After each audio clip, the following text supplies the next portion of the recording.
Arsenal put 3 past their opponents in the Community Shield, kept a clean sheet, and already have a trophy in the cabinet. The champions claim another prize. Arsenal, winners of the 2026 Community Shield. Watch those highlights and you'd swear the title race is over before the Premier League has even kicked off. Ian Wright disagrees. And when Wright speaks about this, listen. He's been here before. A great 11 gets you into the title race. A deep 22 wins you the title. That isn't a neat soundbite. It's a warning. A brilliant starting 11 can win you a trophy in August, but it won't survive 60 matches across 4 competitions on its own. Injuries start to bite by November. The fixture list gets brutal by February. When that happens, the difference between lifting the trophy in May and watching someone else lift it usually comes down to who's sitting on your bench in December. So this video answers one question. How do you spend a club-sized transfer budget, £100 million or more, to build a squad that can survive a full season without triggering the same financial collapse that's already ruined a couple of clubs' campaigns? Because Arsenal could offer Victor Osimhen £300,000 a week, and that single number may be the riskiest part of the entire window. Not because of the goals he'd score, but because of what that wage would do to the club's spending power the moment it's on the books. Permanent, uncompromising, and impossible to spread out. Stick around. By the end, you'll see why a bigger transfer fee can sometimes be the safer option, and how one wrong call this summer could turn Arsenal's title push into a cautionary tale the same way it already did for 2 Premier League clubs. Wright's line, a deep 22, not just a great 11, comes back to one rule fans rarely think about: PSR. PSR, the profitability and sustainability rules, set a real ceiling. Clubs can't lose more than £105 million over a rolling 3-year period, even with owner injections. Cross that line and you don't get a stern email. You get points taken away. That's season-defining punishment for what looks, on paper, like an accounting problem. But there's a legal advantage clubs use: homegrown status. PSR requires 8 of your 25-man squad to be homegrown, trained at any English or Welsh club for 3 years before turning 21. It doesn't have to be your academy, just the system. So when Arsenal chase players like Ezri Konsa or Jarell Quansah, it's not only scouting, it's compliance. Those signings unlock flexibility across the squad, and selling academy players gives you pure profit to balance the books instantly. And here's the other mechanic people miss: amortization. Think of a transfer fee like a 5-year membership, not a single brutal payment. A £50 million fee on a 5-year deal doesn't hit the books as £50 million now. It's spread over 5 years, £10 million a year. That headline fee on TV is almost never the number accountants care about. What matters is the fee divided by the contract years.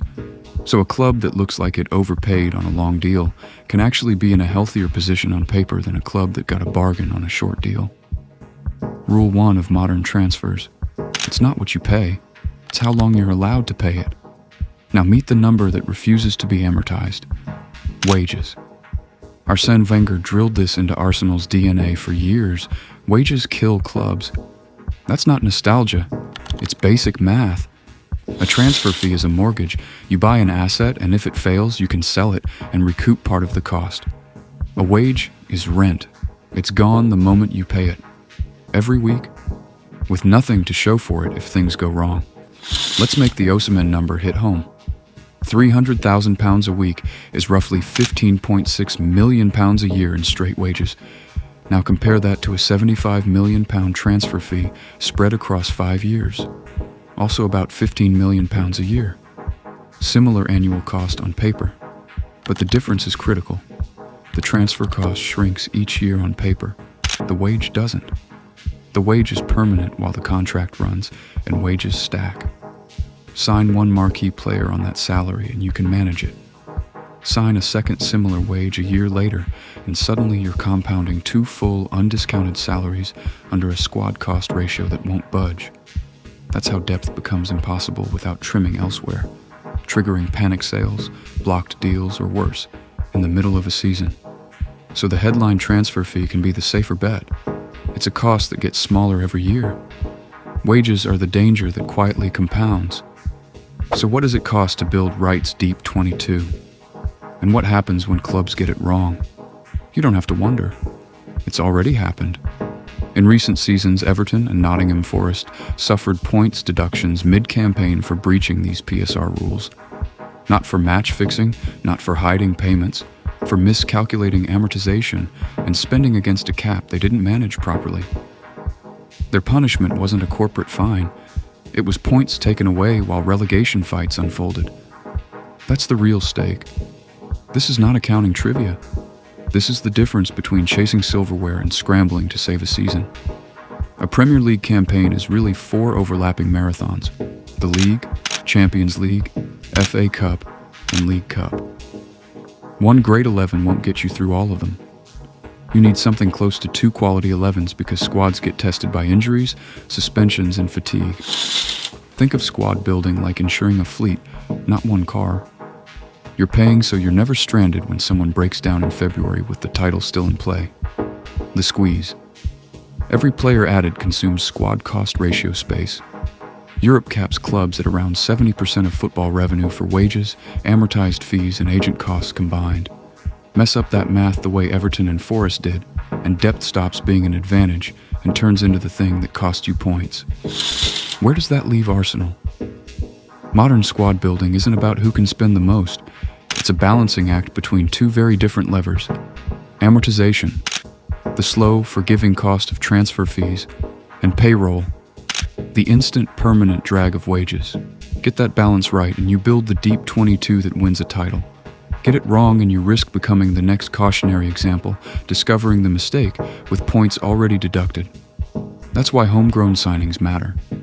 That's why the structure of an Osimhen deal, fee versus wage, matters far more than the raw headline fee.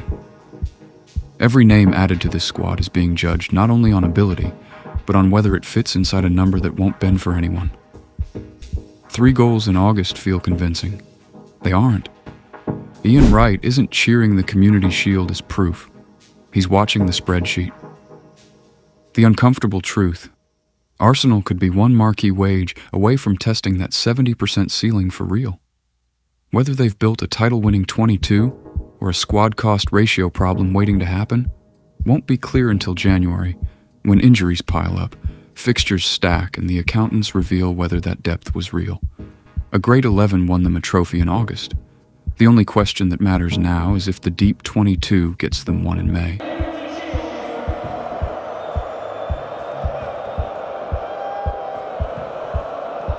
The champions claim another prize. Arsenal, winners of the 2026 Community Shield.